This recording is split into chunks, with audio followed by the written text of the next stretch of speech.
See, I almost exercised right there. Yeah, I do have a confession. I just told you a second ago that this is the first time that I've ever done this before. So I'm a comedy virgin. And if this is anything like when I lost my virginity, you're in for a real good time. I gave that girl a lot to laugh at. And ever since I started going to school, and everybody tells me how proud they are for me to go back to school at my age. And I am proud. I'm not embarrassed at all that I had to go back, that I screwed up the first half of my life so bad that I went to community college as a 40-year-old freshman.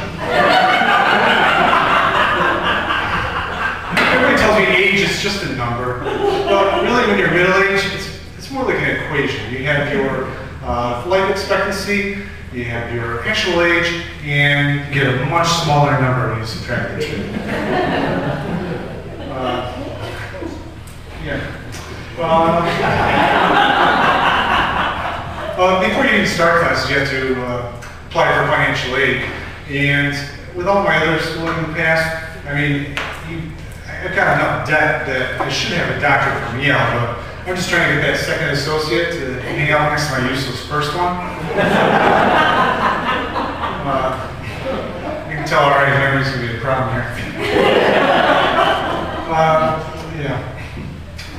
So when I first got to campus, I realized I was in shock to how much older I was than everybody else.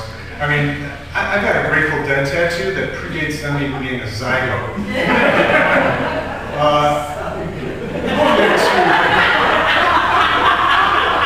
Going back to our radiological technology, and I realized how old I was the first time because I was the only one that wasn't using an X-ray machine to take a selfie.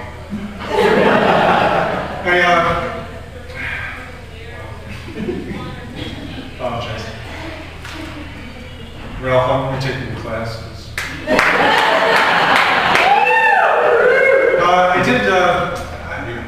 When I was younger, I used to sit in the back and keep my mouth shut.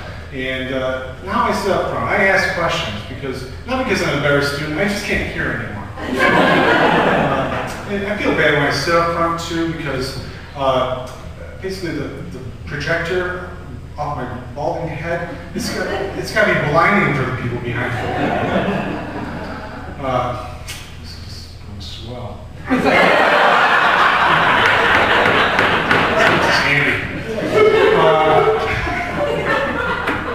The worst part about being my age and with a bunch of like 18, 19-year-old students is when the professor says, all right, it's time to everybody find a partner, get together, and work in groups. I'm like, great. I feel like a fat kid in junior high. It's like dodgeball teams. Like, all right, I guess we'll take the creepy old guy.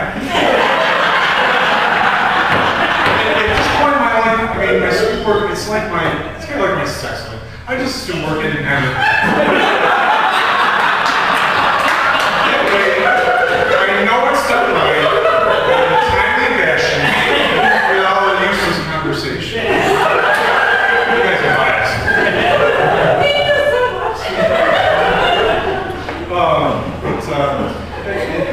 You've heard of the freshman 15. When you're going back to school as a freshman for the third time, it's actually, and 40-year-old metabolism for that matter, it's actually more like the freshman 15 cubed, third power. It's been 23 years since I needed to use math. I don't know how I keep gaining weight either because I run every single day. I mean, I got 10 minutes to get from one class to another, opposite ends of the campus. So I run every day. Excuse me. Is there a Segway rental somewhere or something that I can use? No? All right, maybe a monorail? Everybody thinks you're on the verge of a medical emergency too when you're my age and on campus. I mean, you go up and down the stairs, Mark, you know, you're you go up and down the stairs and this young girl offered to carry my books for me. How sweet. Then she went on to point out where the nearest elevator was for next time. then another time I was taking a power nap in the car, and I woke up and there's a crowd of people out there. One guy had a bat, getting ready to smash my window, give me CPR. Probably the worst one though was I was just taking off my backpack. My watch got caught in the strap. Everybody thought I was having a seizure.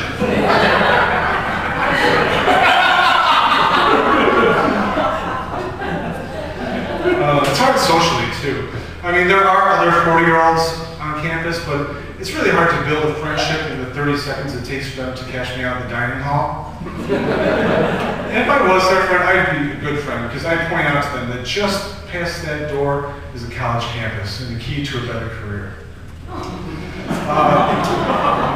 That dining hall employee sympathy. Sorry, I didn't know such a touching topic. So instead, I tried to make friends with the young folk. I offered a bunch of underage kids to buy some Zimas. They looked at me like they had no idea what I was talking about. And they thought I wanted to buy them a zebra. I'm like, no, Zima, it's something different, okay?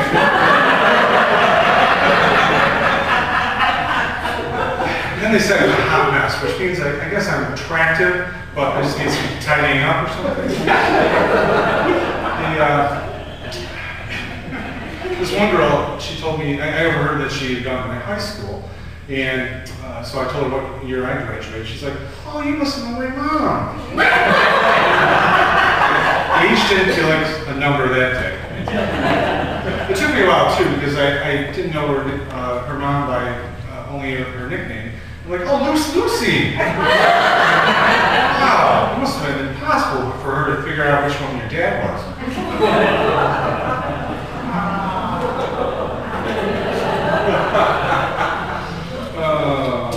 Please.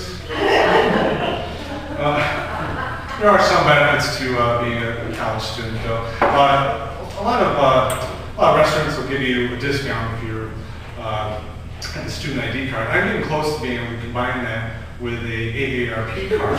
I'm going to be getting grand slams from Denny's for like a quarter.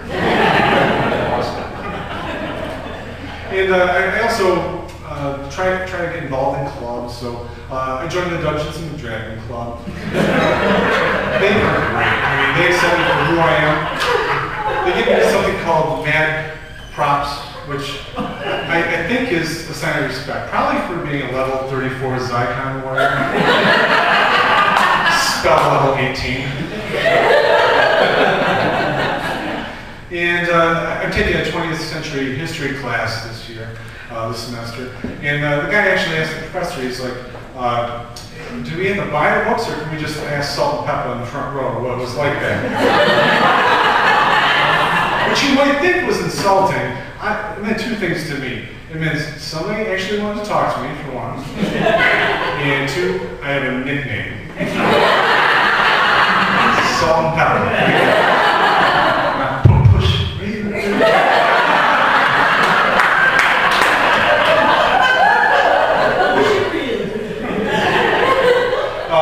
And besides being a college student, I'm a father of 3 kids. My wife and I adopted all 3 of our kids, and which means I did less work to become a father than most. I had no pregnancy hormones, didn't have any Lamaze classes, no D-Day theatrics in the delivery room. Oh, the pain, the pain! No, I just said, where do I sign? Okay, the highway index. Okay. Coons. So I'm a dad now, right?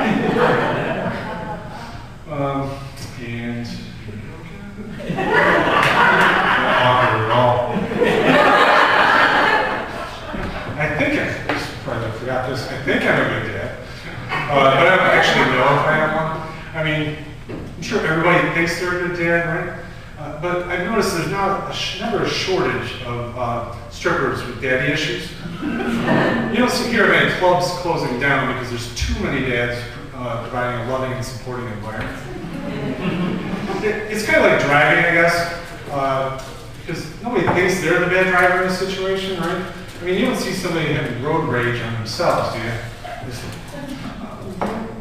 Where do we think I'm going? Gosh, I'm such an asshole.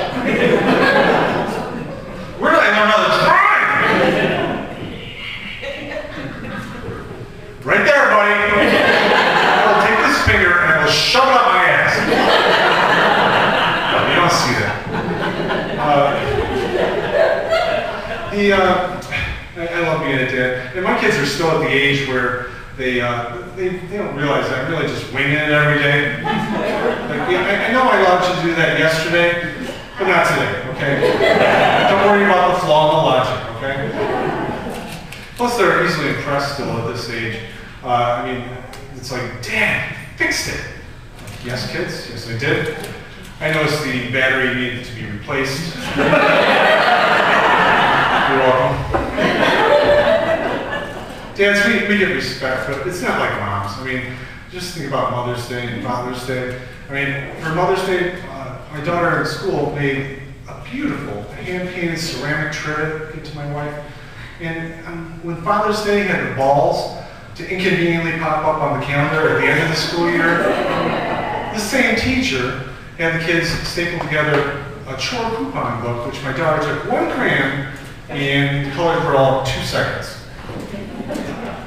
And it turns out these coupon books are like freaking flyer miles or something with blackout dates. I've had the thing 5 years, I didn't get to be able to use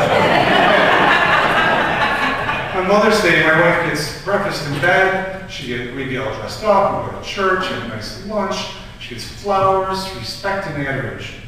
On Father's Day, I get a #1 dad apron, which I'm sure isn't the only one that exists. And I'm forced to wear it while I'm grilling up meat that is marinated in my own self-respect. I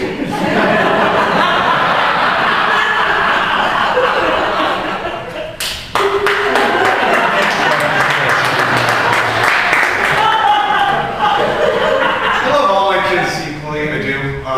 They can push my buttons though.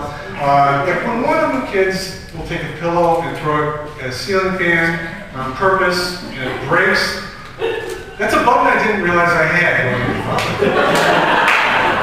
But if later that day I see one of my other kids playing Poop Picasso on the walls,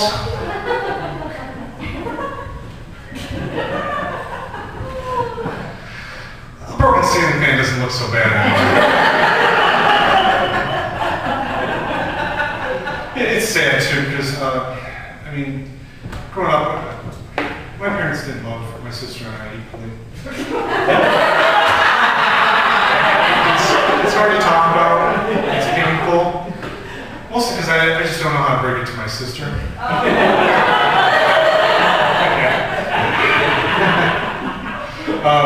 But she probably knows though, because when we were younger, we had a house fire, and my dad carried me out, and my mom carried my baby out. Well, eventually the firefighters were able to get her out. So. I'm going to be lucky if my kids are even talking to me when they become teenagers, because they're going to be able to have their own Facebook accounts at that time. They're going to be able to read all the crap I've been posting about. Be like, Dad, did the whole world have to know that you hated my coupon book?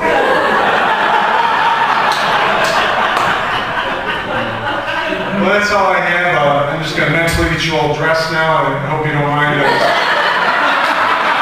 I'm serious. I've got Tyler and Rose.